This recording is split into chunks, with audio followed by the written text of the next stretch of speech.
ജനുവരി 22 പുലർച്ചെയാണ് സിജിയുടെ മരണം. അപകടത്തിൽ പരിക്കേറ്റ നിലയിൽ ആശുപത്രിയിലെത്തിച്ച യുവതി ചികിത്സയ്ക്കിടെ മരണത്തിന് കീഴടങ്ങുകയായിരുന്നു.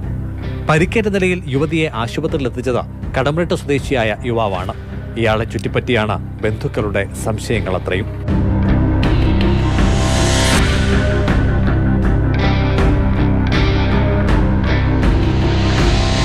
കടമ്പനിട്ട സ്വദേശിയും യുവതിയും തമ്മിൽ അടുപ്പത്തിലായിരുന്നുവെന്നും സംഭവ ദിവസം രാത്രി ഇവരും ഒന്നിച്ചുണ്ടായിരുന്നുവെന്നുമാണ് പോലീസിന്റെ അന്വേഷണത്തിലും വ്യക്തമായത്. രാത്രി കാറിൽ പോകവെ വഴിവക്കിലെ കുഴിയിൽ വീണ് പരിക്കേറ്റ നിലയിൽ യുവതിയെ കണ്ടെത്തിയെന്നാണ് ആശുപത്രിയിലെത്തിച്ച കടമ്പനിട്ട സ്വദേശി പറഞ്ഞിരുന്നത്.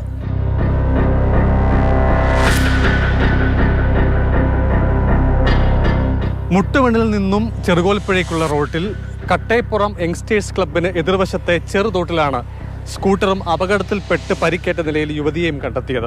റോഡിൽ നിന്നും ഏറെക്കുറെ 2 അടി മാത്രം താഴ്ചയുള്ള ഈ കുഴിയിലേക്ക് വാഹനത്തിൽ വന്നു വീഴുന്ന ഒരു യുവതിക്ക് ഗൗരവകരമായ പരിക്കേൽക്കാത്ത സാഹചര്യം ബന്ധുക്കൾക്ക് കൂടുതൽ സംശയത്തിനും ഇട നൽകുന്നുണ്ട്. സിജി ഓടിച്ചിരുന്ന സ്കൂട്ടറിന്റെ ഒരു വശം ഇടിച്ചു തകർന്ന നിലയിലാണ്. എന്നാൽ യുവതിയുടെ ശരീരത്തിൽ കാര്യമായ പരിക്കുകൾ ഇല്ലായിരുന്നുവെന്നാണ് ഭർത്താവ് പറയുന്നത്.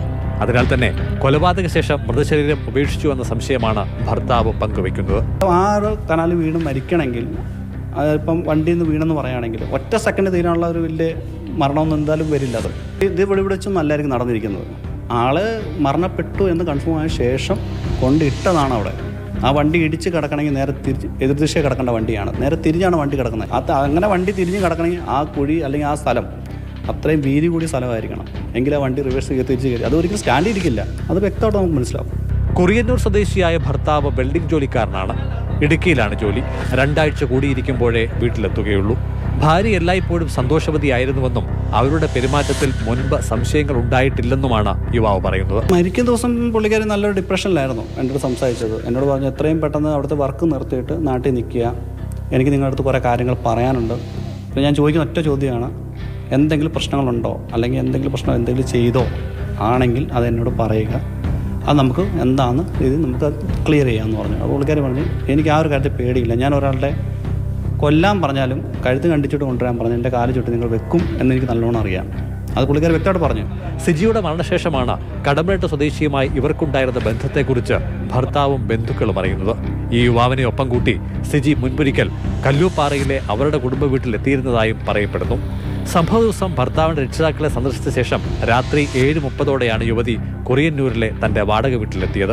ഭർത്താവിന്റെ രക്ഷിതാക്കൾ താമസിക്കുന്ന സ്ഥലത്തു നിന്ന് ഏറെക്കുറെ 1 കിലോമീറ്റർ മാറി കുറിയന്നൂർ SNDP ജംഗ്ഷന് സമീപത്തെ ഒരു വാടക വീട്ടിലാണ് സിജി താമസിച്ചു വന്നത്.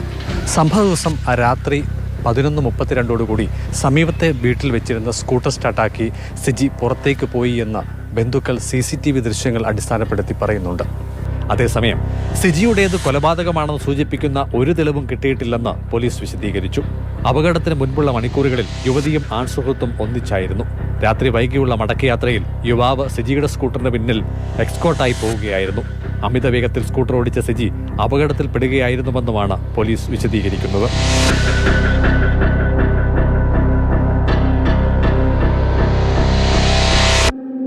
CK Abhilal, Mathrubhumi news, Pathanamthitta.